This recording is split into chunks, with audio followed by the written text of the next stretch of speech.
దిశ టీవీకి వెల్కమ్. రైతు త్వరలోనే కనుమరుగవుతున్నాడు.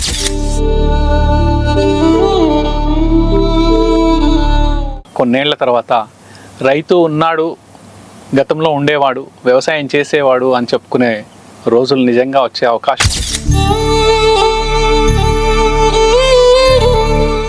స్వాతంత్రం వచ్చి ఇన్నేళ్ల తర్వాత కూడా రైతు కోసం, వ్యవసాయం కోసం, వ్యవసాయ అభివృద్ధి కోసం పాలకులు ఏం చేయలేదా? మనమందరం రైతు జెండా పట్టుకోవాల్సిన అవసరం ఉన్నది. రైతుల బాధలు, ఆత్మహత్యలు, ఆ ఉరితాళ్లకు వేలాడే పీనుగలు నేను కందార స్వయంగా చూసి ఏడ్చిన ఆ రోజు. ప్రశ్నించే ఆలోచన రైతులకు వస్తాయి కాబట్టి, రైతులకు ప్రశ్నించే అవకాశం వస్తాయి కాబట్టి ఒక పాలసీని ప్రకటించాలి మేము కోరుతా ఉన్నాం. నేను మోసపోయాను, నకిలీ విత్తనాలతో మోసపోయాను, ఆరుగాలం శ్రమించి పండించిన పంటకి గిట్టుబాటు ధర రాక మోసపోయాను.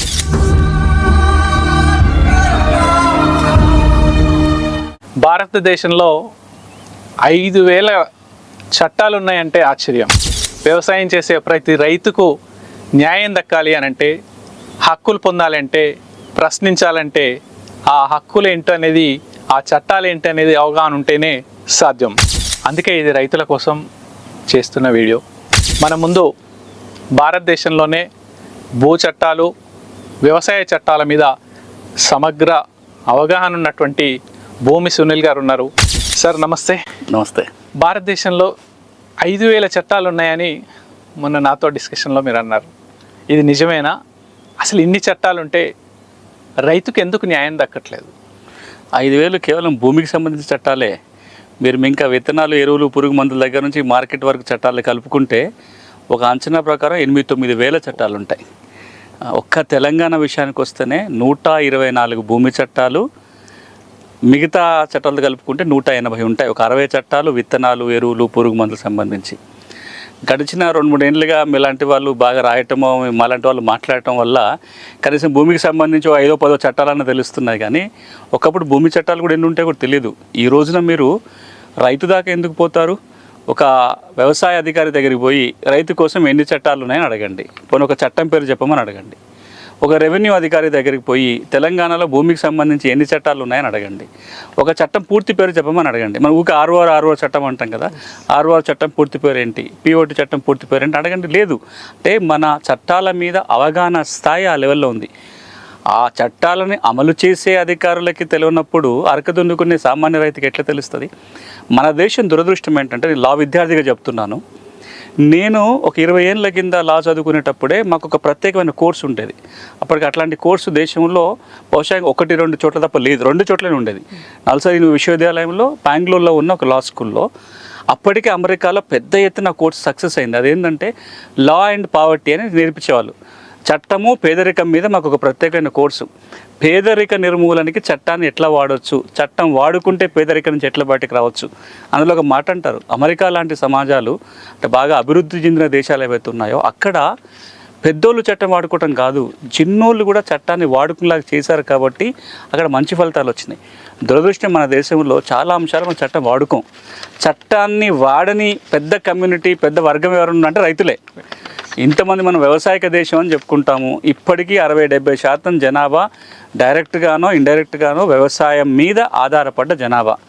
మరి ఈ వ్యవసాయం కోసం, వ్యవసాయంలో ఉన్నవాళ్ళు కానీ, రైతులతో పనిచేసిన వాళ్ళు కానీ ఎప్పుడన్నా చట్టాన్ని రైతు కోసం వాడాలని చూసారా? లేదు. కాబట్టే మీరు అన్నట్టుగా అన్ని వేల చట్టాలు దేశంలో ఉన్నప్పుడు ఎప్పుడన్నా ఏ రైతన్నా, ఏ రైతు కోసం పనిచేసే సంస్థలు కానీ చట్టాలను అడ్డం పెట్టుకుని రైతుకు మేలు చేసే ప్రయత్నం చేస్తారు. మీకు ఇంకొక చిన్న ఉదాహరణ చెప్తా. విత్తనం నష్టపోయినప్పుడల్లా మనం ప్రతిసారి చూస్తాం, పంట సీజన్లో రైతులు రోడ్డు మీదకి వస్తారు, ధర్నాలు చేస్తారు, లేదా షాపుల మీద ఒకసారి రాళ్ళు ఇసిరేషన్ చూస్తాము. ఎప్పుడన్నా రైతు మాకు విత్తనం నష్టం జరిగిందని కోర్టుకు పోయి కేసేసి డబ్బులు చేసుకున్న కేసులు మీరు విన్నారా? మరి 4 చట్టాలు ఉన్నాయి. విత్తనం వల్ల నష్టపోతే నష్టపరిహారం పొందడానికి 4 చట్టాలు ఉన్నాయి. సారాంశం ఏంటంటే చట్టాల మీద అవగాహన లేకపోవటం, చట్టాలని వాడుకోకపోవటం ఒక దురదృష్టం మన దేశంలో. తెలంగాణలోనే అసలు రాచరిక వ్యవస్థ నుంచి, అంటే నిజాం కాలంలోనే మార్కెటింగ్ చట్టం ఉంది రైతుల కోసం అన్నారు.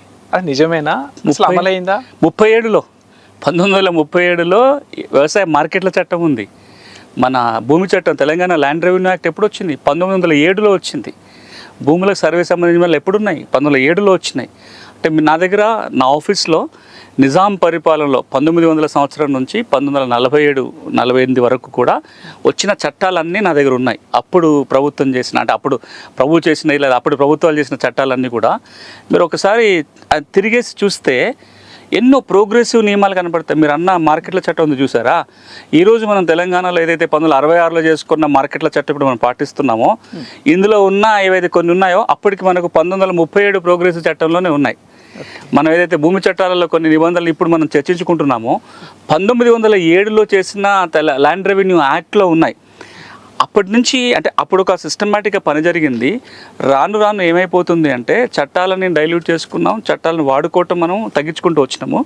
వ్యవసాయం విషయానికి వచ్చినట్లయితే నిజాం పరిపాలనలోనే ఒక 6-7 కీలకమైన చట్టాలు వచ్చినాయి. భూమి చట్టాలు కాక భూమికి సంబంధించి ల్యాండ్ రెవెన్యూ యాక్ట్ తీసుకొచ్చారు, 6 చట్టం వచ్చింది, వ్యవసాయ మార్కెట్ల చట్టం వచ్చింది, రైతులను అప్పుల నుంచి బయటపెట్టడానికి అగ్రికల్చర్ ఇండెట్నెస్ మీద ఒక చట్టం వచ్చింది, క్యాటిల్ ట్రెస్పాస్ యాక్ట్ పేరుతోటి వచ్చింది, కోఆపరేటివ్ సొసైటీస్ యాక్ట్ ఎప్పుడు ఉంది, 1932లో ఉంది కోఆపరేటివ్ సొసైటీస్ యాక్ట్. అంటే దురదృష్టం ఇది మళ్ళీ మొదట్లో అన్నట్టుగా ఇన్ని చట్టాలు ఉన్నాయని మనమే ఇప్పుడు తెలుసుకోవాల్సి వస్తుంది. నేను ఒక సందర్భంలో లా చదువుకునేటప్పుడు వ్యవసాయాని కోసం ఎక్కడైనా కోర్సులు ఉన్నాయా, రైతు కుటుంబం నుంచి వచ్చిన లా స్పెషలైజేషన్ చేయడానికి అవకాశం ఉంటుంది కదా అంటే ఐపీఆర్ ఇంటలెక్చువల్ ప్రాపర్టీ రైట్స్లో స్పెషలైజేషన్ విన్నాము, ADR, cyber laws, criminal laws, constitution laws, ఎక్కడన్నా వ్యవసాయ చట్టం మీద స్పెషలైజేషన్ ఉంటుందా అని ఎత్తుక్కున్నా. ఇప్పుడు 2003లోనే ఎక్కడన్నా పోయి మాస్టర్స్ కోర్స్ చేద్దామని చివరికి అప్పట్లో తేలింది ఏంటంటే ప్రపంచం మొత్తంలో ఒకే ఒక్క దేశంలో ఒకే ఒక్క యూనివర్సిటీలో వ్యవసాయ చట్టాల మీద స్పెషలైజ్డ్ కోర్స్ ఉంది. ఇప్పటికి కూడా ఆ ఒక్క చోట్లే ఉంది, ఇంక వేరే చోట లేదు. మరి మనం ఇన్ని చట్టాలు ఉన్నాయి, మన వ్యవసాయ దేశం కదా, మన దగ్గర ఎందుకు ఒక అగ్రికల్చర్ లా మీద కోర్సు ఉండదు? అట్లాంటి కోర్సులు ఉంటే ఇట్లాంటి చట్టాలు ఉన్నాయని కనీసం కొద్ది మందికైనా తెలుస్తుంది, కింద దాకా వెళ్తాను. ఈరోజు మీరు చూడండి, అమెరికాలో ఆర్కన్సాస్ యూనివర్సిటీ అని ఉంటుంది, వాళ్ళ దగ్గర లా డిపార్ట్మెంట్ ఉంది. ఆ ఒక్కరు మాత్రమే LLM in agriculture law, masters in law in agriculture law course offer చేస్తారు. ప్రపంచంలో ఎక్కడా లేదు. ఇప్పుడు కొద్ది యూనివర్సిటీలు లా అండ్ అగ్రికల్చర్ మీద పనిచేయటం మొదలుపెట్టి. ఎగ్జాంపుల్గా ఇప్పుడు రైతు నకిలీ విత్తనాలతో మోసపోయాడు, లేదా పెస్టిసైడ్స్ వేస్తే పని చేయలేదు, పంట దిగుబడి రాలేదు, దానికి ఏమైనా న్యాయం పొందడానికి ఏమైనా చట్టం ఉందా? బ్రహ్మాండంగా విత్తనాల మీద చాలా పెద్ద ఎత్తున సుప్రీంకోర్టులో చర్చ జరిగింది. రైతుగా నేను విత్తనాలు కొంటా, కంపెనీ ఏదో ఒక కంపెనీ విత్తనం కొని నేను అవి వేస్తా, మొలకెత్తకపోవటం లేదా మొలకెత్తిన ఖాతా రాలేదు లేదా ఆశించిన దిగుబడి రాలే, విత్తనం కొన్నప్పుడు ప్యాకెట్ మీద రాస్తారు ఇది ఎకరానికి వస్తాయి, ఎకరానికి 10 క్వింటాల దిగుబడి వస్తుంది అంటే 5 క్వింటాలే వచ్చింది, 5 క్వింటాలు నాకు నష్టం జరిగినట్లే కదా. మరి ఈ నష్టపరిహారం ఎక్కడి నుంచి పొందాల మీద ఒక పెద్ద క్వశ్చన్ మార్క్ ఉండే. అసలు రైతు కన్జ్యూమర్ అవుతాడా కాదా? కన్జ్యూమర్ ప్రొటెక్షన్లో ఏమంటుంది, మీ వ్యక్తిగత అవసరాల కోసం కొనుక్కుంటే కన్జ్యూమర్ అవుతారు, కానీ నువ్వు కొనుక్కొని మళ్ళీ వాటిని నువ్వు అమ్మడానికి పోతే నువ్వు కన్జ్యూమర్ కాదు, వేరే చట్టాల కింద నీకు నష్టపరిహారం తీసుకోవచ్చు. దాని మీద గౌరవ సుప్రీంకోర్టు ఒక చారిత్రాత్మక తీర్పు ఇచ్చింది. జస్టిస్ సింఘ్వి గారు ఇక్కడ వారు ప్రధాన న్యాయమూర్తిగా పనిచేసిన వారు ఉమ్మడి ఆంధ్రప్రదేశ్లో, వారు సుప్రీంకోర్టుకు వెళ్ళిన తర్వాత విత్తనాల మీద ఒక బ్రహ్మాండమైన తీర్పు ఇచ్చారు. ఈ రోజున తెలంగాణ కావచ్చు మరో చోట కూడా, ఇప్పుడు మన తెలంగాణ విషయానికి వచ్చినట్లయితే 4 చట్టాల కింద విత్తనం వల్ల నష్టం జరిగినా ఆశించిన దిగుబడి రాకున్నా నష్టపరిహారం పొందే అవకాశం ఉంది. మొట్టమొదటిది కన్జ్యూమర్ ప్రొటెక్షన్ యాక్ట్ కింద, వినియోగదారుల రక్షణ చట్టం కింద రైతు వినియోగదారు ఫోరంలో కేసు వేసి నష్టపరిహారం అడగవచ్చు. 2, తెలంగాణలో పత్తి విత్తనాల కోసం ప్రత్యేక చట్టం ఉంది, పత్తి విత్తనాల చట్టం 2001, అది ఉమ్మడి రాష్ట్రంలో చేసిన చట్టం. 2006లో పత్తి విత్తనాల చట్టం చేశాము. ఇప్పుడు ఆంధ్రప్రదేశ్లో అమల్లో ఉంది, తెలంగాణలో అమల్లో ఉంది. పత్తి విత్తనాల చట్టం కింద పత్తి విత్తనం వల్ల నష్టం జరిగితే దాని కింద ఒక ప్రత్యేక మెకానిజం ఉంది, నష్టపరిహారం అడగవచ్చు. 3వది 2001లో భారత పార్లమెంటు రైతుల కోసం ఒక చట్టం చేసింది. ఆ చట్టం పేరులోనే రైతు హక్కులని ఉంటుంది. కొత్త వంగడాలు రైతు హక్కుల చట్టం పేరుతోటి 2001లో భారత పార్లమెంట్ చేసిన చట్టం. ఎవరైనా ఒక కొత్త వంగడాన్ని కనిపెడితే, రైతు కనిపెట్టినా కంపెనీ కనిపెట్టినా రిజిస్టర్ చేసుకోవచ్చు. ఆ రిజిస్టర్ చేసిన వంగడాలకు వచ్చిన విత్తనాలు కనుక మనం వాడామనుకో, దానివల్ల నష్టం జరిగితే దాని కింద ఒక ప్రత్యేకమైన అథారిటీ ఉంది, ఆ చట్టం కింద పోయి మనం కేసు వేసుకొని నష్టపరిహారం పొందవచ్చు. ఇక 4వది సివిల్ కోర్టులో CPC కింద, అది కాంట్రాక్ట్ కదా, ఒక రైతుకి కంపెనీకి మధ్య కాంట్రాక్ట్ ఉల్లంఘన జరిగితే కోర్టుకు వెళ్ళి నష్టపరిహారం పొందొచ్చు. 4 మార్గాలు. ఏం కావాలని అడుగుతారు, మరి ఏమైనా కష్టమైన పనా? సుప్రీంకోర్టు వారు చెప్పారు, ఏ రైతైనా కన్జ్యూమర్ ఫోరంకి పోవాలి అంటే 2 పనులు చేస్తే చాలు. 1, మీరు విత్తనాలు కొన్నప్పుడు రసీదు తప్పకుండా తీసుకోండి, బిల్లు తీసుకోండి. తర్వాత మీరు ఏ ప్యాకెట్లో అయితే వస్తాయో దాని డబ్బానో సంచో ఏదో ఒకటి దాచుకోండి, ఎందుకంటే దాని మీదనే క్లెయిమ్ ఉంటుంది. ఇది ఎన్ని ఎకరాలకు వస్తుంది, ఎంత దిగుబడి వస్తుంది, ఎలాంటి పరిస్థితుల్లో ఎంత దిగుబడి రావాలి అనే విషయాలన్నీ కూడా దాని మీద ఉంటాయి, దాచిపెట్టుకోండి అని చెప్పారు. ఇక మూడో పని, అది కూడా చేస్తే ఇంకా మంచిది, మీరు వేసే విత్తనాల్లో ఒక పిరికెడు, ఒక గుప్పెడు విత్తనాలు తీసి దాచిపెట్టండి. అది దాయగలిగితే ఓ గుప్పెడు విత్తనాలు దాయండి. లేదంటే నష్టం జరిగిన వెంటనే అగ్రికల్చర్ ఆఫీసర్ కన్నా కంప్లైంట్ చేయండి, కంపెనీకన్నా ఇన్ఫార్మ్ చేయండి, లేదా వెంటనే వచ్చి కన్జ్యూమర్ ఫోరంలో కేసు వేస్తే వాళ్ళని ఒక కమిషన్ పంపిస్తారు నష్టం అంచనా వేయడం కోసం. ఈ పని కనుక మీరు చేస్తే నష్టపరిహారం పొందొచ్చు.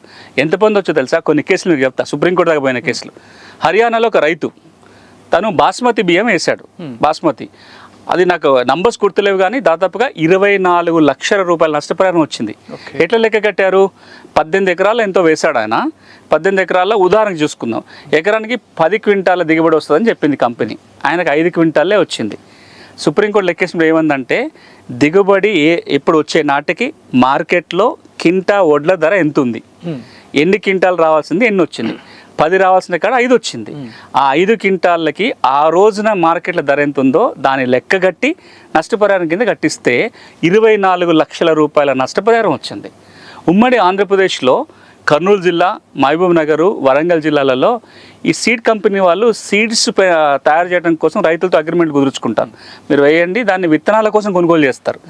వాళ్ళ వల్ల నష్టపరిహారం వచ్చినప్పుడు ఈ కేసులలో ఈ 4-5 జిల్లాల్లో హైకోర్టు కేసు కాస్త సుప్రీంకోర్టుకు పోతే నాకు తెలిసి ప్రతి రైతుకు దాదాపుగా 1.5 లక్షల రూపాయల నష్టపరిహారం సుప్రీంకోర్టు లెక్క. కానీ ఈ కేసులు అక్కడోటి ఇక్కడోటి ఉన్నాయి. ఈ కేసులు ఉన్నాయని రైతుకే తెలియదు. ఒక రైతు సుప్రీంకోర్టు దాకా పోయి 24 లక్షల రూపాయల నష్టపరిహారం తెచ్చుకోవచ్చని. ఎందుకు అవుతుంది అంటే 2 కారణాల వల్ల. ఒకటి, ఇప్పుడు మీరు నేను మాట్లాడుకుంటున్నా మీకే కొంచెం ఆశ్చర్యంగా ఉంది, 4 చట్టాలు ఉన్నాయా విత్తనాల చట్టాల కింద పోవడానికని.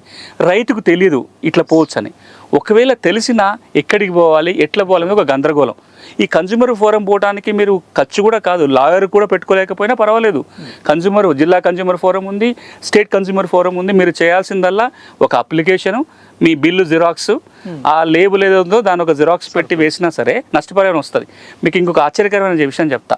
మీకు ఈ చట్టం కింద పోయి కేసెస్ కొట్లాడితే పని కూడా లేదు. కేసు వేస్తామనే విషయం తెలిసినా చాలు కంపెనీ డబ్బులు ఇస్తారు. ఎందుకంటే ఎట్లా మేము ఇప్పించినాం. నేను 2వ సంవత్సరం లా విద్యార్థి 2000లో, నేను అప్పటికే ఫస్ట్ ఇయర్ అయిపోయింది, సెకండ్ ఇయర్ లా చదువుతున్నాను అల్సార్లో.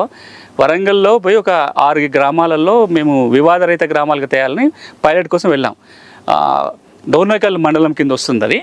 డోర్నకల్ మండలంలో ఒక చిన్న గ్రామం. అక్కడ పోయినప్పుడు మేము కేసులు స్టడీ చేస్తుంటే కొంతమంది రైతులు వచ్చి ఏం చెప్పారంటే, సార్ మేము ఈసారి మా పత్తి వేసినాము, మిరపకాయలు వేసినాము, రెండిట్లో కూడా నష్టం వచ్చింది, మీరు ఒకసారి దిగుబడి చూడంటే. మేము కేసుల కోసం వచ్చినాం కదా, లేదు సార్ మీరు వచ్చి చూస్తే పెద్దోళ్ళకి ఎవరికైనా చెప్తారు కదా, చూడండి అంటే పంట నేను చూసినప్పుడు ఏం చేయాలో అర్థం కాలే, లా కూడా కాలేదు, పూర్తి కాలేదు, ఏ చట్టం ఉంటుందో కూడా తెలీదు. మేము పోయి జడ్జి గారికి చెప్పినాం, మాకు గైడ్ చేస్తుంటే సబ్ జడ్జికి పోయి చెప్పినాం. ఆయననే లీగల్ సర్వీస్ అథారిటీ చైర్మన్ కూడా ఉంటారు. ఆయన ఒక్కటే పని చేశాడు. ఆ కంపెనీ వాళ్ళకి చెప్పిండంట, నేను రేపు పొద్దున అక్కడ గ్రామాల్లో కోర్టు పెట్టబోతున్నాం, లోక్ అదాలత్ పెట్టబోతున్నాము, ఒకసారి వచ్చి కలవమనండి అంటే వాళ్ళకి అర్థమైంది. ముందు ఊళ్ళకి పోయి ప్రతి రైతుకు అప్పట్లో 2000 సంవత్సరంలో తలా 1000 రూపాయల ఎకరానికి డబ్బులు ఇచ్చి తర్వాత వచ్చి జడ్జి గారిని కలిశారు. మేము కన్జ్యూమర్ ఫోరంకి పోలేదు, కేసు వేయలేదు, జస్ట్ నీకు చట్టం తెలుసు రైతుకు అని చెప్తేనే అంత వస్తుంది. సో విత్తనాల చట్టం కింద చాలా వెసులుబాట్లు ఉన్నాయి కానీ వాడుకోవట్లేదు రైతాంగం. అంటే కన్జ్యూమర్ కోర్టుకు పోవడం అంటే ఖర్చు తక్కువ అవుతుంది, కానీ కోర్టుకు వెళ్ళాలి అని అంటే మళ్ళీ అడ్వకేటు, ఇప్పుడు సుప్రీంకోర్టు దాకా వెళ్ళాలి అంటే ఇప్పుడు ఈ 4 రైతు భరించాలంటే కాదు. ఈ 2 అంశాలు, ఈ 4 చట్టాల కింద మీరు ఎక్కడ కన్జ్యూమర్ కోర్టుకు పోవాల్సిన పని లేదు. ఒక 4 అంశమే కోర్టు. కన్జ్యూమర్ ప్రొటెక్షన్ యాక్ట్ కింద కన్జ్యూమర్ ఫోరంకే వెళ్తారు. పత్తి విత్తనాల చట్టం కింద అగ్రికల్చర్ డిపార్ట్మెంట్లో ఒక అథారిటీ కన్స్టిట్యూట్ చేస్తారు, వాళ్ళ దగ్గరికి వెళ్తారు. కొత్త వంగడాలు రైతు హక్కుల చట్టం కింద ఒక స్పెషల్ అథారిటీ ఉంటుంది, దానికే మీరు దరఖాస్తు పెట్టుకుంటారు, కోర్టుకు పోవాల్సిన పని లేదు. ఇక రెండోది, అసలు రైతులకి కానీ పేద కుటుంబాలకి, ఎస్సీలకి, ఎస్టీలకి, మహిళలకి ఉచిత న్యాయ సహాయం ఇవ్వటం కోసమే 1987లో చట్టం చేసుకున్నాము. మీరు ఎవరైనా సరే కోర్టు మెట్లు ఎక్కలేని పరిస్థితి ఉంటే జిల్లా న్యాయ సేవ అథారిటీకో లేదా మీ దగ్గర ఉన్న తాలూకా న్యాయ సేవ అథారిటీకి ఒక్కసారి అర్జీ పెట్టుకున్నా వాళ్ళన్నా నోటీస్ ఇస్తారు, లేదా వాళ్ళే కేసు ఇస్తారు కదా. ఈరోజు నాకు చెప్పండి, ఎంతమంది రైతులు వాళ్ళ దగ్గరలో ఉన్న తాలూకా న్యాయ సేవ అథారిటీకో జిల్లా న్యాయ సేవ అథారిటీకి వెళ్ళి మాకు ఈ విత్తనం వల్ల నష్టం జరిగింది, మీరు నష్టపరిహారం ఇప్పించండి అని అడిగిన దాఖలాలు ఉన్నాయా? ప్రయత్నం చేయాలి కదా. దేశంలో ఈ చట్టాలన్నీ అమల్లో ఉన్నాయా, ఏమైనా రద్దయినాయా? రైతుకు ఎందుకు న్యాయం దక్కట్లే? ఇప్పుడు మీరు చెప్పిన 5000 చట్టాలు పైగా అన్నీ అమల్లో ఉన్న చట్టాలే. ఎందుకంటే వ్యవసాయం కానీ భూమి కానీ రాష్ట్రాలకు సంబంధించిన అంశం. సో ఏ రాష్ట్రానికి ఆ రాష్ట్రం చట్టాలు చేసుకుంటున్నాం. ఇవన్నీ అమలులో ఉన్న చట్టాలు, మనం రద్దయిన చట్టం గురించి మాట్లాడట్లేదు. కానీ ఏమవుతుందంటే మీరు కొంచెం లోతుకు వెళ్ళి ఆలోచించాలి. వ్యవసాయం గురించి వచ్చినప్పుడు ఒకప్పుడు, ఇప్పుడు మీరు పల్లెటూరు నుంచి వచ్చిన వాళ్ళే, నేను ఒక పల్లెటూరు నుంచి వచ్చిన వాళ్ళే, రైతు కుటుంబాల నుంచి వచ్చిన వాళ్ళం. మన తాతల తరంలోనో తండ్రుల తరంలో కూడా భూమి ఉందా, కాగితంతో పని లేదు. పండించుకున్నామా, వ్యవసాయం చేసినామా, వస్తే కొంత కుటుంబం కోసం వాడుకోవడం, కొంత ఊళ్ళో అమ్మటమో మార్కెట్లో అమ్ముకోవడం చేసుకున్నాం తప్ప ఎప్పుడూ కాగితంతో చట్టంతో అవసరం పడాలి. ఎందుకంటే మన సంస్కృతిలో అగ్రికల్చర్ ఈజ్ ఎ కల్చర్ అంటాం. ఒక సంస్కృతిలో అంతర్భాగం, అంతే తప్ప ఒక వ్యాపారం కాదు. కానీ ఇప్పుడు మనకు 96 తర్వాత నుంచి మెల్లమెల్లగా వ్యాపారీకరణ జరుగుతూ వచ్చింది. అన్ని రంగాలు జరిగినట్టుగానే ఈ రోజున వ్యవసాయం కూడా వ్యాపారీకరణ జరిగింది. వ్యవసాయం కూడా ఈ రోజున ఒక రకమైన ఎంటర్‌ప్రెన్యూర్‌షిప్ అంతే. ఇట్లా జరిగినప్పుడు ఏమవుతుందంటే, వ్యాపారీకరణ జరిగినప్పుడు ఒక రెగ్యులేషన్ చేసుకోవాల్సిన అవసరం, చట్టాల అవసరం పెరుగుతూ వస్తుంది. మీరు ఈ రోజున వ్యవసాయానికి సంబంధించిన ఎక్కువ చట్టాలు చూస్తే 1992 తర్వాత వచ్చినాయి. ఏదైతే ఎల్పిజి ఎరా వచ్చిందో, లిబరలైజేషన్, ప్రైవేటైజేషన్, గ్లోబలైజేషన్ ఎరా తర్వాతనే ఇన్ని చట్టాలు వచ్చినాయి. ఈ చట్టాలన్నీ అమలులో ఉన్నా కానీ ఎందుకు రావటం లేదంటే మళ్ళీ అక్కడికే ప్రశ్న వస్తుంది. ఈ చట్టాలు ఉన్న విషయం తెలీదు, తెలిసిన 1-2 చట్టాలు కూడా ఆ చట్టాలను వాడుకునే స్తోమత రైతుకు లేదు. అసలు వ్యవసాయం రైతుకు సంబంధించి ఏ అంశాల మీద చట్టాలు ఉన్నాయి? మనం వ్యవసాయానికి సంబంధించిన మొదటి నుంచి చూద్దాం. ఒకటి భూమికి సంబంధించిన చట్టాలు ఒక 120 ఉన్నాయి తెలంగాణలో. భూమికి సంబంధించిన అన్ని లేకపోయినా ఒక 5-6 కీలకమైన చట్టాలు, ROR చట్టం కావచ్చు, లేకపోతే POT చట్టం కావచ్చు, టెనెన్సీ చట్టం కావచ్చు. ఇక ఆ తర్వాత వస్తే విత్తనాలకు సంబంధించి 1966లో వచ్చిన విత్తనాల చట్టం ఉంది, 2001లో వచ్చిన కొత్త వంగడాలు రైతు హక్కుల చట్టం ఉంది, 2006లో వచ్చిన పత్తి విత్తనాల చట్టం ఉంది. ఇవి విత్తనాలకు సంబంధించి. ఇక మూడోది ఎరువులు, పురుగు మందులకు సంబంధించి ఎసెన్షియల్ కమోడిటీస్ యాక్ట్ కింద ఆర్డర్స్ వచ్చినాయి చాలా చోట్ల. ఆ ఆర్డర్స్ కిందనే ఎరువులు, పురుగు మందులకు సంబంధించిన అంశాలు వస్తాయి. ఇక ఆ తర్వాత వచ్చేది నీళ్ళకి సంబంధించి. తెలంగాణలో ఒక 4 చట్టాలు ఉన్నాయి నీళ్ళకి సంబంధించి. కెనాల్ ఇరిగేషన్ కావచ్చు, బోర్వెల్, వాల్టా చట్టం కూడా అందులో భాగమే. Water, land and trees act పేరుతోటి మీరు బోర్వెల్ వేసుకోవాలన్నా, బావి దువ్వాలన్నా చట్టం కింద పర్మిషన్ తీసుకోవాలి. ఇది నీళ్ళకి సంబంధించి. ఇక ఆ తర్వాత వచ్చేది బ్యాంకుల చట్టాలు ఉన్నాయి. ఇన్సూరెన్స్ ఉంది, తర్వాత ఇన్సూరెన్స్ చట్టం ఉంది, రైతులకు సంబంధించిన అంశాలు. ఇవన్నీ తర్వాత వచ్చేది మార్కెట్లకు సంబంధించి. మార్కెటింగ్ యాక్ట్ ఉంది, దానికి కొన్ని సవరణలు తీసుకొచ్చే ప్రయత్నం జరిగింది. మార్కెట్లో కూడా కాంట్రాక్ట్ వ్యవసాయానికి సంబంధించిన నిబంధనలు కొత్తగా వచ్చినాయి 2005లో. ఇవన్నీ కాకుండా రైతుతో ముడిపడిన ఇతర చట్టాలు కూడా మళ్ళీ ఎట్లా ఉంటాయి. ఇవేమో డైరెక్ట్గా వ్యవసాయంలో కోసం ఉన్న చట్టాలు. ఇవి కాకుండా ఇతర చట్టాలు ఏవైతే, అది IPC కావచ్చు, CPC కావచ్చు, CRPC కావచ్చు, వీటన్నిటికి కూడా ఈ వ్యవసాయ చట్టాలతో లింక్ ఉంటుంది. భూమి దుక్కి దున్నే దగ్గర నుంచి మొదలు పెడితే మార్కెట్లో పోయి పంట అమ్ముకునేదాకా అనునిత్యము ఏదో ఒక చట్ట పరిధిలో వస్తున్నాడు రైతు. ఆ చట్టంతో అవసరం ఏర్పడుతుంది, కానీ అది వినియోగించుకుంటారు. ఎవరు వినియోగించుకుంటున్నారు మళ్ళీ అంటే పెద్ద రైతులు కావచ్చు, పెద్ద భూస్వాములు కావచ్చు, లేదా ఇప్పుడు ఈ రోజున మన దేశంలో కాంట్రాక్ట్ వ్యవసాయం పెద్ద ఎత్తున జరుగుతుంది. కంపెనీలు కావచ్చు, అది విత్తన కంపెనీలు కావచ్చు, కాంట్రాక్ట్ వ్యవసాయం చేసిన కంపెనీలు కావచ్చు, వినియోగించుకుంటున్నాయి. మీకు ఇక్కడ అమెరికాలో ఏం జరిగిందో ఒకసారి మనం చూడాలి. మనం ఎగ్జాక్ట్గా ఇప్పుడు అదే ఫేజ్లో ఉన్నాం. ఒక 200 ఏళ్ళ కింద మీరు అమెరికా పరిస్థితి చూస్తే అంత కుటుంబ వ్యవసాయమే. భారతదేశంలో ఎట్లయితే కుటుంబాలు వ్యవసాయం చేసుకున్నాయి అట్లనే చేసుకున్నాయి. ఒక 150-200 ఏళ్ళ కింద మెల్లమెల్లగా కార్పొరేట్ అగ్రికల్చర్ వైపు మొత్తం మారిపోయింది అమెరికాలో. మారినప్పుడు ఇంకెవరైతే ఇంకా కుటుంబ వ్యవసాయం చేస్తున్నారో వాళ్ళకి చాలా ఇబ్బందులు వస్తాయి అప్పుడు. ఎందుకంటే చట్టాలు చాలా వస్తాయి. ఆ చట్టాలను వినియోగించుకునే స్తోమత రైతుకు ఉండదు, కంపెనీలు వినియోగించుకోగలుగుతాయి. అప్పుడు అమెరికాలో ఒక పెద్ద ఉద్యమం వచ్చింది. చాలామంది లాయర్లు రైతుల కోసం నిలబడ్డారు, రైతుల కోసం సంస్థలు పెట్టారు, NGOలు పెట్టారు, యూనివర్సిటీలు కోర్సులు ఆఫర్ చేసినాయి, ప్రభుత్వాలు అగ్రికల్చర్ లా లైబ్రరీలు పెట్టి ఇంత చేయటం వలన ఈ రోజున కనీసం 2-3% జనాభా అమెరికాలోనన్నా వాళ్ళు వ్యవసాయంలో మిగిలి ఉన్నారు. భారతదేశం దురదృష్టం ఏమవుతుందంటే ట్రాన్సిషన్ మొదలైంది. మీరు మొదట్లోనే ఉపోద్ఘాతంలో చెప్పారు రైతు మాయమవుతాడు. అవును, రైతు మాయమవుతాడు, కానీ వ్యవసాయం మాయం కాదు. మరి ఎవరు చేస్తారు వ్యవసాయం? కార్పొరేట్ వ్యవసాయమో కాంట్రాక్ట్ వ్యవసాయం జరుగుతుంది. మరి వీళ్ళందరూ ఎక్కడికి పోవాలి? అదొక ఛాలెంజ్. అయితే ఎవరైతే వ్యవసాయంలో మిగిలి ఉంటారో, ఇంకా అందరు కాకుండా కొందరైనా మిగిలి ఉంటారు కదా, ఈ మిగిలిన వాళ్ళు వ్యవసాయం కొనసాగించాలంటే అరక దున్నటం, ట్రాక్టర్ తోలటం వస్తే సరిపోదు. చట్టం కూడా తెలిస్తేనే, చట్టం వాడుకోగలిగితేనే వ్యవసాయంలో మిగిలే అలా ఉండగలిగే పరిస్థితి ఏర్పడుతుంది భారతదేశంలో. కాబట్టి ఇది చాలా క్రూషియల్ టైము. మీలాంటి వాళ్ళు కలిసి ఇట్లాంటి అంశం తీసుకుని చాలా సంతోషం. ఇది ఎవ్వరూ మాట్లాడని అంశం. మీరు చూడండి, రైతు సంఘాలు కావచ్చు, రైతు నాయకులు కావచ్చు, రైతుల మీద పనిచేసే NGOలు కావచ్చు, వాళ్ళు చాలా కోణాలు మాట్లాడతారు. రైతు ఆత్మహత్యల కోణం మాట్లాడతారు, భూమి కోణం మాట్లాడతారు, మార్కెట్లు, ఇవన్నీ మాట్లాడతాం. కానీ రైతు చట్టాలు ఏమున్నాయి, రైతు చట్టాన్ని ఎట్లా వాడుకోవాలనే కోణం బహుశా ఇట్లాంటి చర్చ కూడా నేను వినలేదు. చాలా సంతోషం మీరన్న ఈ చర్చను మొదలుపెట్టినందుకు. అయితే రైతుకు మేలు చేసే ఇన్ని చట్టాల అమల్లో ఉంటే ఎందుకు ప్రచారంలో లేవు? అసలు అవగాహన కల్పించడంలో వైఫల్యం ఎక్కడుంది? 2 ప్రధానమైన వైఫల్యాలు. ఒకటి, ఎవరైతే అధికారులు ఉన్నారో అది వ్యవసాయ శాఖ అధికారులు, ముందు వాళ్ళు దీన్ని ఒక ఇనిషియేటివ్ తీసుకోవాలి. ఈరోజు తెలంగాణలో రైతు వేదికలు ఉన్నాయి, అక్కడ ఇన్ఫ్రాస్ట్రక్చర్ ఉంది, ఆన్లైన్లో కూడా ట్రైనింగ్ ఇచ్చే అవకాశం ఉంది. మనం ఎప్పుడైనా రైతుకి చట్టాల మీద ఇప్పటిదాకా శిక్షణ ఇచ్చినామా? విత్తన చట్టం గురించి, తర్వాత పత్తి విత్తనాల చట్టం కింద ఒక ప్యాకెట్ కనుక ప్రభుత్వం నిర్దేశించిన ధర కంటే ఎక్కువ అమ్మితే మనం కేసు పెట్టవచ్చు. పత్తి విత్తనాల ధర నిర్దేశించే అధికారం ప్రభుత్వానికి ఉంటుంది. తెలుసా? రైతుకు తెలుసా? మనం మొట్టమొదటి ఫెయిల్ ఎక్కడ వస్తుందంటే అగ్రికల్చర్ డిపార్ట్మెంటు వాళ్ళ ముందు చట్టాలు నేర్చుకోవాలి, వాళ్ళు రైతులకి చెప్పగలి. రైతుకు సలహాలు సూచనలు అంటే ఏ ఎరువు వేయాలి, ఏ పురుగు మందు వాడాలి, భూసార పరీక్షలు మాత్రమే కాదు, చట్టాలు చెప్పటము, చట్టాలని రైతు వినియోగించుకు చేసే బాధ్యత కూడా వ్యవసాయ శాఖ మీద పెట్టాలి. అది నెంబర్ 1. రెండోది, మన విద్యా విధానం కూడా లీగల్ ఎడ్యుకేషన్ విషయం చూస్తే ఇప్పుడు తెలంగాణలో 25 లా కాలేజీలు ఉన్నాయి. నల్సార్ కూడా ఒక అంతర్జాతీయ హోదా కలిగిన ఒక యూనివర్సిటీ ఉంది. మనము అగ్రికల్చర్ లా మీద కోర్సు బోధిస్తున్నామా? ప్రత్యేకమైన కోర్సు ఉందా? పోనీ ఒక లా గ్రాడ్యుయేట్ 5 సంవత్సరాల కోర్సు చేసుకున్నప్పుడు, 3 సంవత్సరాల కోర్సు చేసుకున్నప్పుడు 30 నుంచి 50 సబ్జెక్టులు ఉంటాయి లా డిగ్రీ చేతికి వచ్చే లోపల. ఈ 50 సబ్జెక్టులు అగ్రికల్చర్ లా సబ్జెక్టే కాదు. మరి ఇది కీలకం కదా. నేను న్యాయవాదిగా కాలేజీ నుంచి బయటకు వచ్చి జనం కోసం వాదించాలి అంటే జనాలకి ఏ అవసరాలు ఉన్నాయో ముందు అది నాకు చెప్పు ఉండాలి కదా. ఇప్పుడు మన విద్యా విధానంలో కూడా మార్పు రావాలి. ఈ దేశంలో ఉన్న ప్రతి లా కాలేజు వ్యవసాయ చట్టాల మీద సబ్జెక్టు బోధించాలి. కేవలం లా కాలేజీలే కాదు, అగ్రికల్చర్ యూనివర్సిటీస్లో కూడా కొన్ని కీలకమైన చట్టాల మీద బోధన జరిగినప్పుడు మాత్రమే ఒక ట్రాన్సిషన్ వస్తుంది. ఇక 3వ కీలకమైన పని ప్రభుత్వం చేయాలి. గవర్నమెంటే ఒక అగ్రికల్చర్ లా లైబ్రరీ, అగ్రికల్చర్ సెంటర్స్ కనుక పెడితే రీసెర్చ్ దాని మీద జరుగుతుంది, కొంత ఇన్ఫర్మేషన్ పర్క్యులేట్ అవుతుంది. ఇవన్నీ జరిగినప్పుడు మాత్రమే రైతు ఆ వైపున ఆలోచిస్తాడు, రైతు కొంత మేలు చేసుకోవడం అవకాశం ఉంటుంది. ఓకే, అమెరికా లాంటి దేశాల్లో పకడ్బందీగా వ్యవసాయ చట్టాలు అమలవుతున్నాయి. కానీ ఇక్కడ ఎందుకు పాలకులు ఆ మేరకు నిర్ణయం తీసుకోలేదు? ఎందుకు అవగాహన కల్పించడం లేదు? అంటే 2 బలమైన కారణాలు. ఒకటి, భారతదేశంలో చాలామంది ఆలోచన విధానం ఏంటంటే చట్టం వాడుకుంటే మనకేం వస్తుంది, కోర్టుకు పోతే ఏమైనా జరుగుతుందా, కాలయాపన జరుగుతుంది అని ఆలోచిస్తారు తప్ప చట్టాన్ని ఎట్లా వాడుకోవాలన్న ఆలోచన విధానం రాదు.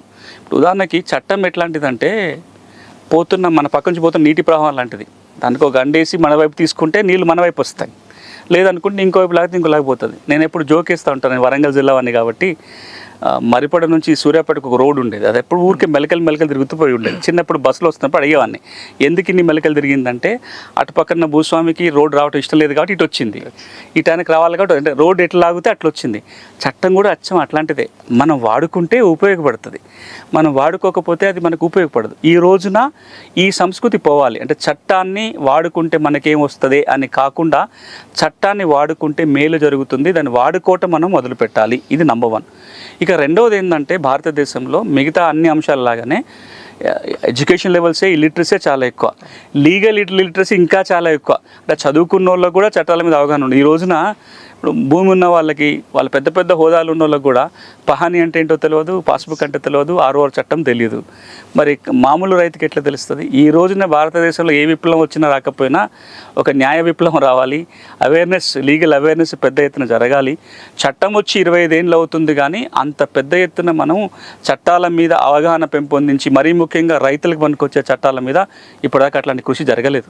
వీటిపై అవగాహన కల్పించాలంటే ఏం చేయాలి, ఎవరు చేయాలి, ఎవరి బాధ్యత ఎంత? 2 వ్యవస్థల మీద బాధ్యత ఉంటుంది. ఒకటి, ఏదైతే ఉచిత న్యాయ సేవలు ప్రజలకు అందించాలని ఒక చట్టం వచ్చిందో ఆ చట్టం కింద వచ్చిన సంస్థలు 1987లో భారత పార్లమెంటు ఒక మంచి చట్టం చేసింది. అప్పుడు సుప్రీంకోర్టు ఒక తీర్పు ఏమిచ్చిందంటే ఉచిత న్యాయ సేవలు పొందటం అనేది భారత పౌరుల హక్కు, ప్రాథమిక హక్కు.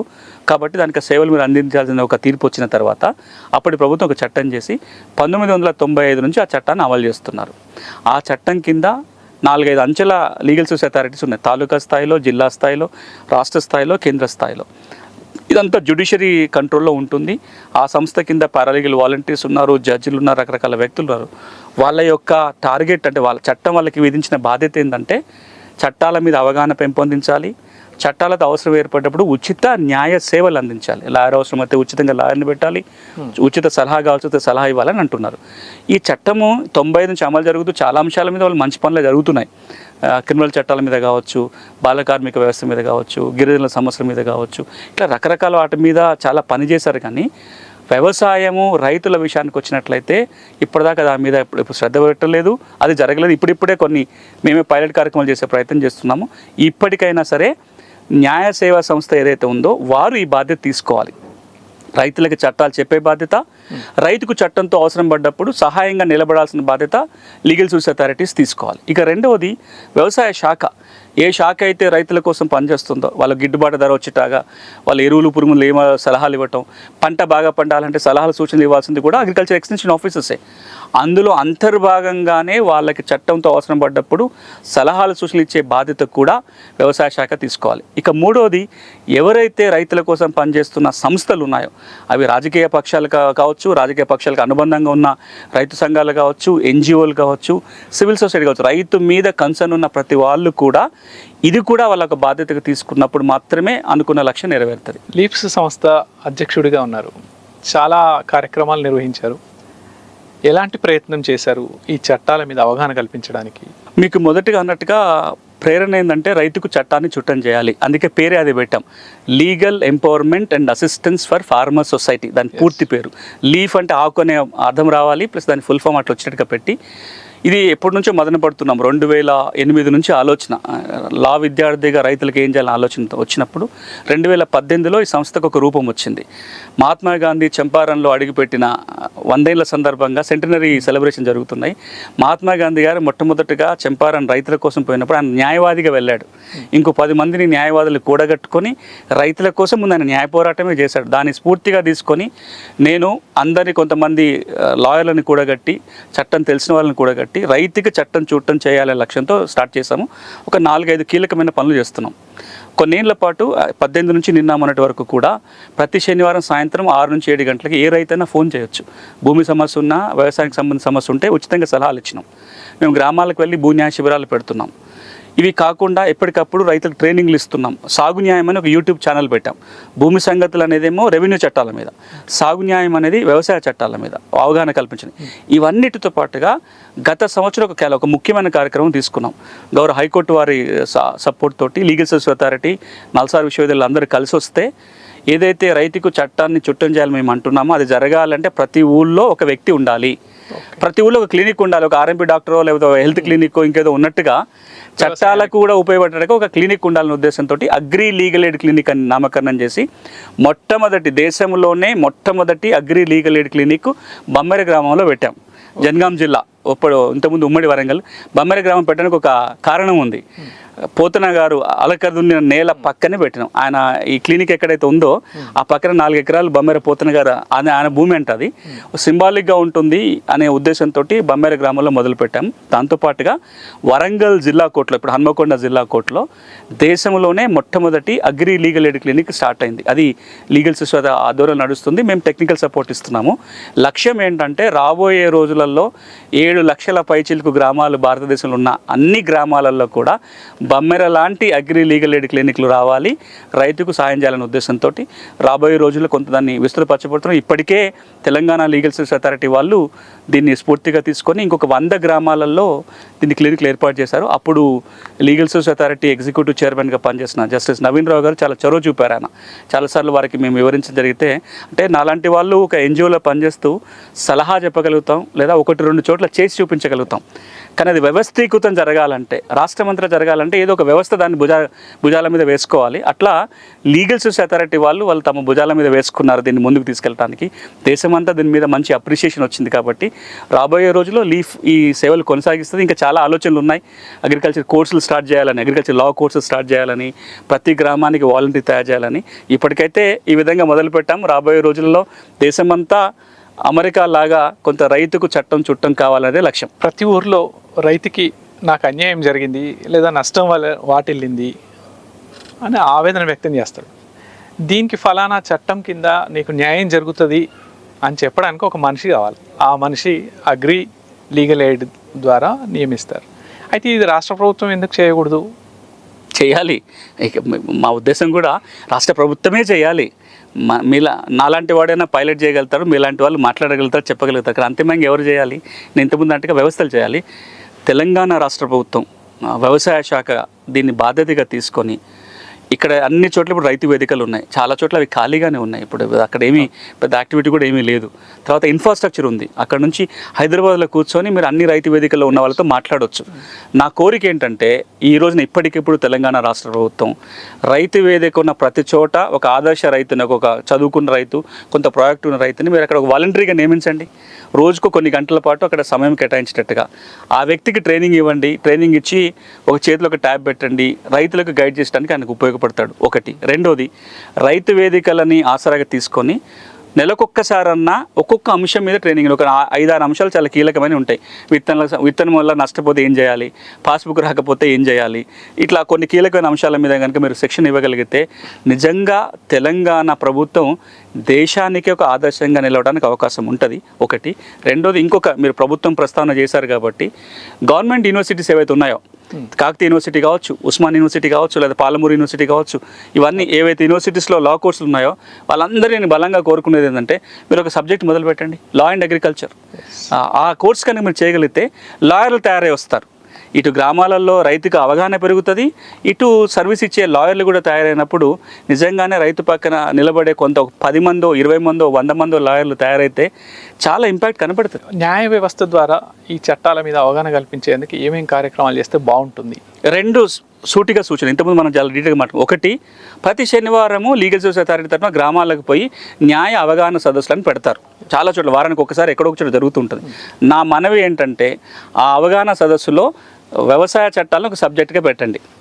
మీరు వ్యవసాయ చట్టాల మీద కూడా మాట్లాడండి. భారత రాజ్యాంగం మీద మాట్లాడతారు, క్రిమినల్ చట్టాల మీద మాట్లాడతారు, లేబర్ చట్టాల మీద మాట్లాడతారు. దాంతోపాటుగా రైతు చట్టాల మీద కూడా మీరు ఆ అవగాహన సదస్సులలో మాట్లాడండి. ఒకటి. రెండోది, ఈ లీగల్ సర్వీస్ అథారిటీ తరపున పిఎల్వీస్ అని ఉన్నారు, పారాలీగల్ వాలంటీర్స్ వ్యవస్థ ఉంది. మేము మొదట్లో గవర్నమెంట్లో ఉన్నప్పుడు ఏదైతే సరుపులో పారాలీగల్ వ్యవస్థ తయారైందో దాన్ని ఆదర్శంగా తీసుకొని దేశమంతటా కూడా లీగల్ సర్వీస్ అథారిటీ తరపున పిఎల్వీస్ అని వ్యవస్థ వచ్చింది. పారాలీగల్ వాలంటీర్స్కి చాలా అంశాల మీద బోధిస్తారు, ఎందుకంటే వీళ్ళు సామాన్యునికి, జ్యుడిషియరీకి, ఇతర వ్యవస్థల మీద అనుసంధానంగా ఉంటారని చెప్పి మీరు ఆ పిఎల్వీస్కి కూడా అగ్రికల్చర్ లా బోధించండి. ఇక 3వ సూచన ఏంటంటే లీగల్ సర్వీస్ అథారిటీ తరపున క్లినిక్లు పెడుతున్నారు. ఇప్పుడు మన agri legal aid clinic judiciary legal service authority పెడుతూనే ఎక్కడెక్కడైతే మండల కేంద్రాలు ఉన్నాయో, ఎంఈఓ ఆఫీసులు, మన అగ్రికల్చర్ ఆఫీసులు కావచ్చు, లేదా ఎంఆర్ఓ ఆఫీసులలో లీగల్ సర్వీస్ అథారిటీ తరపున కనుక ఒక అగ్రి లీగల్ ఎయిడ్ క్లినిక్ ఏర్పాటు చేయగలిగితే పెద్ద ఎత్తున రైతాంగానికి మేలు చేయవచ్చు. ఇవన్నీ చేయాలంటే చాలా తక్కువ ఖర్చుతోటి వెంటనే నిర్ణయం తీసుకొని రేపు ఉదయం నుంచి ఆచరణ చేయగలిగే ఐడియాసే చెప్తున్నాను నేను. సొసైటీలో చాలామంది రైతుల గురించి మాట్లాడతారు. రైతుకు నష్టం వాటిల్లింది, రైతు విత్తనాల గురించి, పెస్టిసైడ్స్ గురించి మోసపోయాడు అని చాలా కథనాలు వస్తుంటాయి, చాలా ఉద్యమాలు వస్తుంటాయి. కానీ ఈ చట్టాల గురించి ఇదే మేధావి వర్గం, రైతు సంఘ నాయకులు ఏం చేస్తే బాగుంటుంది, వాళ్ళు ఏం చేయాలని మీరు కోరుకుంటున్నారు? ముందు వాళ్ళు ఎన్ని ఉన్నాయని వాళ్ళు ముందు నేర్చుకోవాలి. ఈ చట్టాలు ఉన్నాయి, ఇప్పుడు మీకు వ్యవసాయ చట్టాల లిస్ట్ చూస్తే 65 ఉన్నాయి కదా. 65 చట్టాల మీద ముందు వీళ్ళందరికీ అవగాహన రావాలి. ఒకటి. రెండోది, మీరు రైతు కోసం ఏదైతే తిప్పలు పడుతున్నారో, తంటాలు పడుతున్నారో, రకరకాల రూపాలలో మీరు పోరాటం చేస్తారు, ఆ రోడ్డు మీదకి వస్తారు, రిప్రజెంట్ ఇస్తారు. వాటితో పాటుగా రైతుకి ఏ ఏ చట్టాల కింద చట్టబద్ధంగా, న్యాయబద్ధంగా పోరాడే అవకాశం ఉందో అవి కూడా మీరు చేయండి. విత్తనాల వల్ల నష్టం జరిగితే రైతులను ఆర్గనైజ్ చేసి రోడ్డు మీదకి వచ్చి ధర్నా చేయండి, అది మీరు అనుకున్న పద్ధతి కాబట్టి. దాంతోపాటుగా కన్జ్యూమర్ ఫోరంలో కూడా రైతు తరపున కేసు వేయండి. లేదా పత్తి విత్తనాల ధర ఎక్కువ ఉంది, మీరు మీ బదులు చేసుకునే బదులుగా పత్తి విత్తనాల చట్టం కింద ఒక కంప్లైంట్ పెట్టండి. అట్లా మీరు అంటే చట్టంలో ఎక్కడెక్కడైతే రైతుకు వెసులుబాటు కల్పించారో రైతుల తరపున వీళ్ళే కనుక ఆ పని చేయటం మొదలు పెడితే ఒత్తిడి పెరుగుతుంది. ఇంకొక మాట చెప్తా, మనం ఇప్పటిదాకా మనం మాట్లాడుకోవాలి. ఈరోజు మనం అందరం పెద్ద ఎత్తున ఆర్గానిక్ వ్యవసాయం గురించి మాట్లాడుతున్నాం. మన ప్రకృతి వ్యవసాయం, కన్జ్యూమరు అంటే మనలాంటి తినడానికి ఆర్గానిక్ వ్యవసాయం గురించి మాట్లాడుతున్నాం. ఆర్గానిక్ వ్యవసాయం మీద మనం ప్రోత్సహిస్తున్నాం. ఆర్గానిక్ వ్యవసాయం సంబంధించి బోల్డ్ చట్టాలు మనకు తెలుసా? మీరు ఒక ఆర్గానిక్ ప్రోడక్ట్ని ఒక లేబుల్ వేసి అమ్ముకుంటే రేటుకి ఎక్కువ అమ్ముకోవచ్చు. లేబుల్ లేకపోతే మీరు మామూలు ప్రోడక్ట్ అమ్ముకోవాలి. లేబుల్ వేయాలంటే సెల్ఫ్ సర్టిఫికేషన్ ఉంది, దానికి ఒక రెగ్యులేషన్ ఉంది. ఒక గ్రూప్గా 15 మంది రైతులు కలిసి ఒక గ్రూప్గా ఏర్పాటు చేసుకొని వాళ్ళు పండించిన ప్రోడక్ట్ మీద వాళ్ళే ఆర్గానిక్ లేబుల్ వేసుకోవచ్చు. అదని వేసుకోవడానికి ఒక పద్ధతులు ఉన్నాయి. ఆర్గానిక్ వ్యవసాయం మీద ఇప్పటికి 4-5 సార్లు రూల్స్ వచ్చినాయి. ఏ రైతుకు తెలుసు ఆర్గానిక్ ప్రోడక్ట్ మీద లేబులింగ్ ఎట్లా వేయాలో కూడా తెలియదు మనకు. ఆర్గానిక్ పంటల్ని బిజినెస్ చేస్తున్నారు చాలా కంపెనీలు. మా ప్రొడక్ట్స్ అన్నీ ఆర్గానిక్. మిగతా ప్రోడక్ట్స్కి రైతు తన వంటిని ఎందుకు అమ్ముకోలేకపోతున్నాడు అంటే, ఇప్పుడు ఒక కంపెనీ అమ్మినప్పుడు దానికి ఒక లోగో ఉంటుంది, బ్రాండింగ్ ఉంటుంది, మనం నమ్ముతాం ఒక పలానా బ్రాండ్ అంటే ఇది నిజంగా ఆర్గానిక్ అని మనకు ఒక నమ్మకం. రైతు అమ్మిననుకో, రైతు మామూలుగా వివిధ ఎట్లా అమ్ముతున్నాడు ఇవి అట్లనే అమ్ముతున్నాడు. ఉదాహరణకి మీకు గుర్తుంటే మనం యాచారం ఒకసారి పైలట్లో పోయినప్పుడు పక్కన చాలామంది ఆకుకూరలు పండిస్తున్నారు, ఆర్గానిక్ ఆకుకూరలు పండిస్తున్నారు. వాళ్ళు హైదరాబాద్ తీసుకొచ్చి అమ్ముతున్నారు. కానీ మామూలు ఆకుకూర ఏ రైట్కి అమ్ముతున్నారు, ఇది కూడా అంతకే అమ్ముతున్నారు. ఎందుకు అని అడిగితే ఎట్లా తెలుస్తుంది సార్ అది ఆర్గానిక్ అని? ఇవి ఎవరో కంపెనీ వాళ్ళు కొనుక్కుంటే వాళ్ళు ఆర్గానిక్ అని అమ్ముకోగలుగుతారు, కానీ మేము అమ్ముకోలేం కదా అన్నారు. వాళ్ళకు ఒక్క సలహా, మీరే ఒక 50 మంది 60 మంది ఉన్నారు, సెల్ఫ్ సర్టిఫికేషన్ రూల్స్ ప్రకారం ఎట్లా తెచ్చుకోవాలి అని వాళ్ళకి తెలుసుంటే వాళ్ళే ఆ ఉత్పత్తికి సెల్ఫ్ సర్టిఫికేషన్ తీసుకొని అమ్మితే ఇలా 10 రూపాయలు అమ్ముకునేదాన్ని 100 రూపాయలకు అమ్ముకునే అవకాశం ఉంది. కొనుక్కునే వాళ్ళు ఎట్లా కొనుక్కుంటున్నారు. ఈ మాట మళ్ళీ ఎందుకు అంటున్నానంటే, చట్టం తెలిస్తే ఈ రోజున్న పరిస్థితి కంటే డబుల్ ద ఇంప్రూవ్మెంట్ కనబడుతుంది. అందుకే మళ్ళీ అనేది ఏంటంటే, రైతుల కోసం పనిచేసే ప్రతి వ్యక్తి కూడా చట్టాన్ని కూడా ఒక ఎజెండాగా మీరు తీసుకోండి. అంటే ఇప్పటి వరకు ఈ చట్టాల గురించి కోర్సుల్లో ఎక్కడా లేదు, సబ్జెక్ట్ అనేది లేదు, దీని మీద ఎవరికి అవగాహన లేదు. మీరు పోయి సక్సెషన్ లాస్ నేర్చుకుంటారు, ఐపీసీ, సిఆర్పిసి, ఎవిడెన్సు, ఐపీఆర్ నేర్చుకుంటారు, కంపెనీ లా నేర్చుకుంటారు, మార్కెట్ల లా నేర్చుకుంటారు, ఇవన్నీ నేర్చుకుంటారు, అవన్నీ అవసరమే. కానీ వ్యవసాయక దేశంలో వ్యవసాయ చట్టాల గురించి తెలియకపోవటం, ఎవడికో తెలియకపోతే పర్వాలేదు, లాయర్లను తయారు చేసే విశ్వవిద్యాలయాల్లో కూడా, లా కోర్సులలో కూడా ఇది లేకపోవటం దురదృష్టం. అదే ఆశ్చర్యము, దురదృష్టం. మార్పులు చెప్తున్నా కదా, ఇప్పుడు మనం ఇంత మాట్లాడుకున్నాం కదా, వీటన్నిటికీ రైతుకు మేలు జరగాలంటే 3 పనులు రేపు ఉదయమే మొదలు కావాలి. ఒకటి, లా కాలేజీలలో కోర్సు మీరే మొదలు పెట్టుకోవచ్చు. అగ్రికల్చర్ లా మీద కోర్సు పెట్టడం ఎంతసేపు మొదలు పెట్టవచ్చు. 2, వ్యవసాయ శాఖ చట్టాల గురించి రైతు వేదికలను ఆసరాగా తీసుకొని మీరు ఒకటి పని మొదలు పెట్టండి. 3, లీగల్ సర్వీస్ అథారిటీ వాళ్ళు మీరు చేసే అన్ని మంచి పనుల్లో ఈ లిస్ట్ యాడ్ చేసుకోండి. రైతుల కోసం ప్రత్యేకంగా మీరు ఈ 3 పనులు కనుక జరిగితే ఒక్క సంవత్సరంలో కొన్ని వేల మంది రైతులకి మేలు జరుగుతుంది. అక్కడ దాకా ఎందుకు, నష్టపోయిన రైతుకి ఏమి లేని కాడ ఒక 1000 రూపాయలు నష్టపరిహారం ఇప్పించినా పెద్ద మేలు అవుతుంది కదా. మనం ఈ రోజున రైతులని డబులింగ్ ఇన్కమ్ గురించి మాట్లాడుతున్నాం, అంటే వాళ్ళ ఆదాయాలని రెట్టింపు చేయడం గురించి మాట్లాడుతున్నాం. కానీ మనందరం మర్చిపోయేది ఏంటంటే, వాళ్ళకు నిండు కుండకి చిల్లు గురించి మనం మాట్లాడట్లా, పైన పోసే నీళ్ళ గురించే మాట్లాడుతున్నాం. నేను మాట్లాడుతున్న చిల్లులు పూడ్చడం కోసం. మీరు కనుక చిల్లులు పూడిస్తే కనీసం ఉన్న నీళ్ళని ఆగి ఉంటాయి, మీరు పోస్తే నీళ్ళు మళ్ళీ వస్తాయి. మనం ఈ చిల్లులు పూడ్చకుండా పైనుంచి ఎన్ని నీళ్లు పోసే ప్రయత్నం చేసినా రైతుకు నష్టం జరుగుతుంది.